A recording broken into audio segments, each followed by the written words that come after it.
Hello,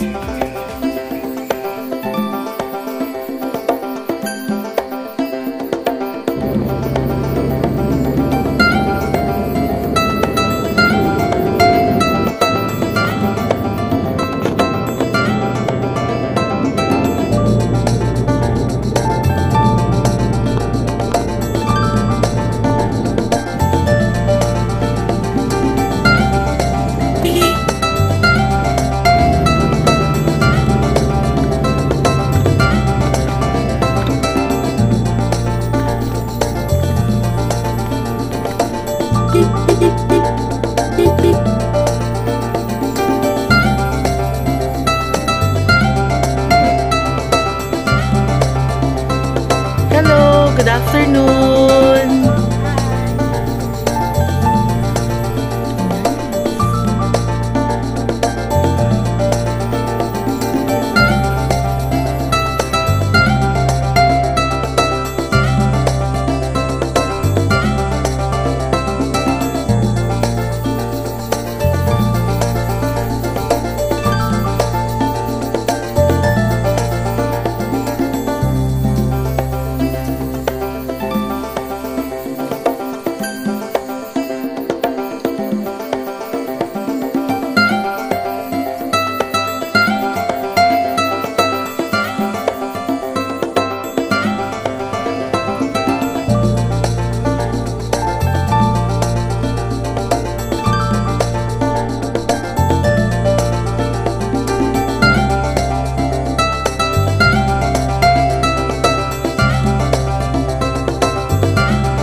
This casita is good for 2 persons, and as you can see, it's a native Filipiniana theme that they use capiz shells and ang tawag dyan sa glass na yan.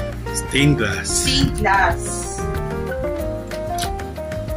This is air conditioned, but here in Baras, Rizal, it's very windy.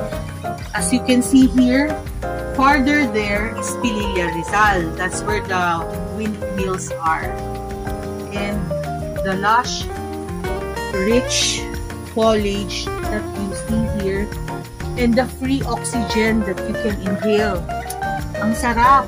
Talagang libreng oxygen.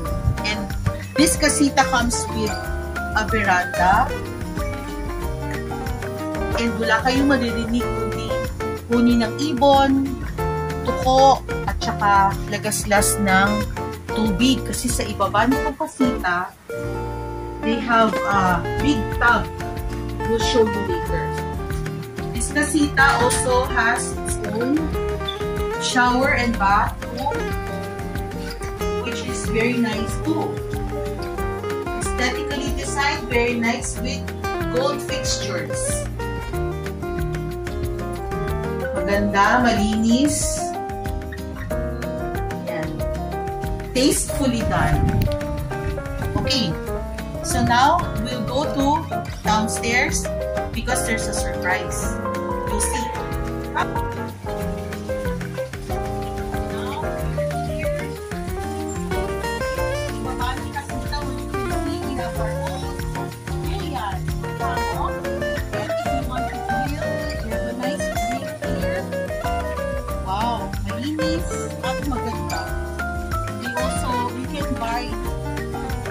Charcoal here, tremendous ng wood. And the piece of the size, laki, no? Parang pinagawa yata po this facility. Very big tub that you can enjoy. You get refreshed by this nature. And it's here at the bottom of the very This is another nice touch which I remembers clearly when we're camping outdoors. Look. Wow, I remember the solar powered lights that we have inside and outside of our tents. But here, it's more convenient. You just click it and it lights up the room. Very nice. Aside from this very aesthetic window here in Casita 2 at Camp Stonehill, you also experience a sense of being in a tent that we discovered only last night. They also have their barandilla here which cool air can pass through. Very ingenious, no? Kasi in tents, in conventional tents, they also have small windows where you can open it and the natural air will come in the tent. Very nice touch. Barandilla.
gitna. Okay.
We are soon to depart here from Camp Stonehill after spending 2 nights and 3 days here. And mixed emotions. We are happy that we have experienced this beautiful place.